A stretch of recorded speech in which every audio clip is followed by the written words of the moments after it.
Sovillisuus tässä terve. Ja tämän videon aihe on aseiden esittely. Eli mä esittelen mun aseet. Ja täällä on yksi mun kaverin ase. Jätti sen tänne ihan omista syystänsä. Ja en varastanut, jätti tänne. Ihan itse halusi jättää. Niin joo, ja mä en viime videossa kertonut, että mä tuun senkin tekemään paljon videoita varmaankin kahdesta. Ja joskus tulevaisuudessa ehkä tehdään yhdessä kanavaa, mutta mä nyt en yritä hirveästi viivytellä tässä alussa, niin mennään suoraan siihen esittelyyn. Ja mä esittelen ekana maskin. Tää on se mun kaverin maski, mutta mulla on aivan täysin samalla. Eli mä en tykkää pitää tätä lippaa tai mikä tää nyt onkaan, tää aurinkosuojattu. Mä en tykkää sitä pitää tässä maskissa, mutta mulla on samanlainen tällainen maski, mutta en mä sitä juurikaan käytä. Mä käytän tällaista tyyppihuivia ja laseja. Niitä mä käytän yleensä. Nyt mennään eka aseeseen. Mulla on siis kaikenlaisia varusteita ja nyt on vielä tämmönen 90 kuulon lippallota ja tää on ihan kätevä varsinkin tälle pistoolille. Tää pistoolilipas on helppo ladata tällä ataajalla, vaikka tää ei niinku sinänsä käy tähän. Tässä vaan pitää painaa niinku tälle, että tänne menee kuuli ja näin kun tän vetää alas ja painaa sitä tästä ihmeen nappulasta vaan mikä tää nyt onkaan. Sitten laittaa lippaan tänne. Sitten tässä on mun pistooli. Tää on jousitoiminen. Ja joo, en mä hirveästi tästä tiedä. Tän nimi oli muistaakseni M1911 1911. Joku sellainen. Tää ampuu semi tarkkaan. Mä tykkään. Mä jostain syystä vaan tykkään tästä aseesta. Mä saatan hankkia sähköpistoolin jatkossa. Jonkun halvan sähköpistoolin. Mutta ainakin mä nyt tein. Mä tykkään näistä jousipistoolista, kun nää pitää virittää. Mä en tiedä miksi mä tykkään siitä virittämistä. Se on vaan kivaa.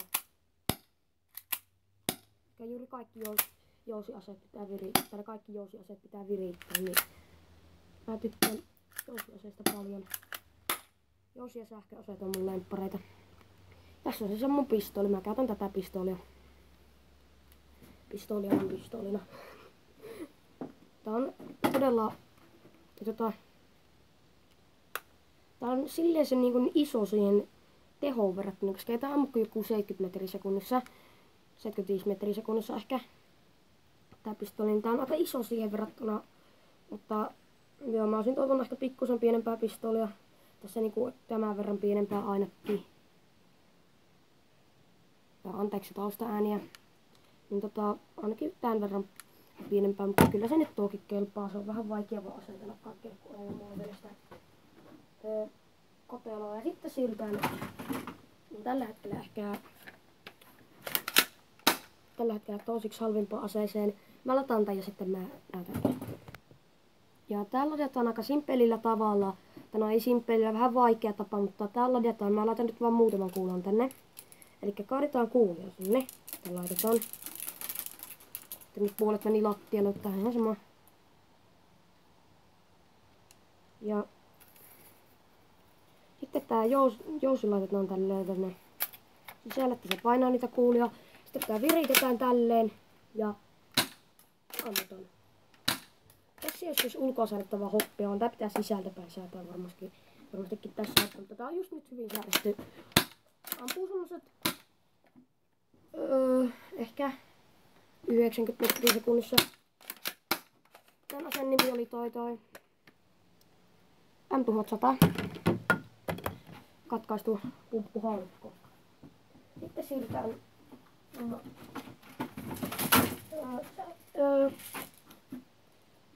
huonompaan sähköaseeseen. Tää on tällainen MP9A1. 40 maksoi. Siihen 40 verrattuna, siis sitä tuli alennuksessa nämä kaksi asetta. Että se on aika vörtti ostaa, koska haluaa harjoitella airsoftaa, niin tää on hyvä ase siihen.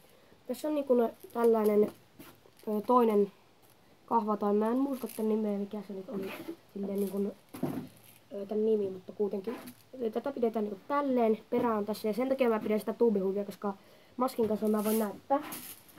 Jos mä laittaa maskin päähän, tää on vähän tiukka tää maski. maski. Jos maskin laittaa päähän, sitä perää voit käyttää tänne, koska tää menee nyt tähän. Niin se tähän. Sen takia mä käytän tuupihuvia ja laseja. Ampuu semmoset 60 metriä sekunnissa. Ei oo kovaa, mutta hyvin tää. Jos harjoittelee vaan, niin battereilla toimiva siis, joten ei tarvitse niitä akkuja.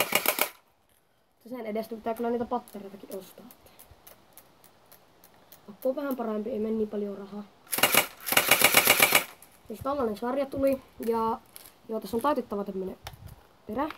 Tää taitetaan näin, nostetaan pikkusen se kittu tähän. Tälleenkin. Sitten tässä on varmistin. Tuosta laitetaan nyt, tässä on semiautomaatilla. Nyt tässä on täysautomaatilla. Käsin näin mennä pyörittää tätä. Tän lippaus on tällainen läpinäkyvä. Tää on aika paljon pyörittää, se on tän huono puoli. Tän lippa on tällainen. Tää hyvä puoli, että näkee kuulatilanteen. No, siinä oli se ase. Ja mä yritän, että mä tekisin tästä ihan superpitkää, että mä nopeasti esittelen nämä 2 asetta. Tässä on mun kaveriase. Tän nimi taisi olla joku M3000. Joo, se oli tän nimi. Tässä on tämmönen pumppuhaalikko, jousitoiminen.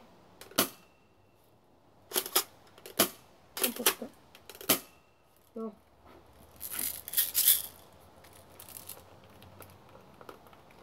On tällainen lipas. En tiedä monen kuulon lipas. Aha, siinä oli mennyt vähän tukkoon. Kuulia.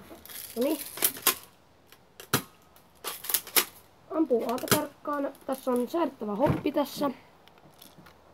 Siitä voi saada hoppea ja täältä saa lippaan irti. Ja tässä on varmisti, mutta se on vähän jäykkä, joten sitä ei yleensä yritä varmisti. Mä oon lipas vaan pois. Niin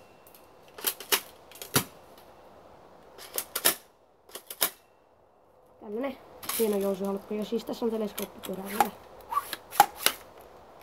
Ja sitten viimeinen ase on meikäläisen ase. MP5A5. Ja tää on semi-halpa. Tässä tuli paljon kaikkea lisäosia. Mä en pidä tässä mitään sitä ihmejuttua. En pidä äänenvoimaninta tai sitä mikä siinä nyt onkaan se ihme toinen pää. Koska ne vähän niinku muuttaa suuntaan. Että ilman niitä on vähän parempi. Ja käy ammus tää 70 ampuu. Ja mä aloitan tänne sitten kuulet se oikea äänenkin. Ja tää siis laitetaan sille tavalla, että nää niinku työnnetään nämä tästä pois. Nämä. Otetaan pois ja otetaan tästä ja sitten tonne kaadetaan kuulia. Tuolla on semmonen. Se on täys. Ja miten tää ampuu?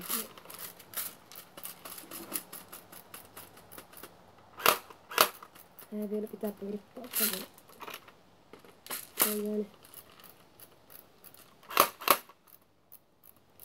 Joo, no mikä on?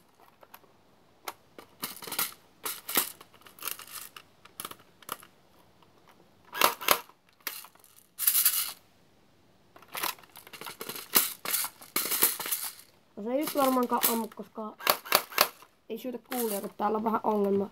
Tuonne jääpi yleensä niin jääpi välillä kuulia jumiin, joten se on vähän, tää niinku ei tarvitse painamista, niin tää irtoaa tää lipassa niinku. Joten tällä ei voi nyt ampua, pitää puhistaa se sieltä. Mutta tässä oli mun kaikki Airsoft-aseet. Tää video taisi olla tässä, se on moro!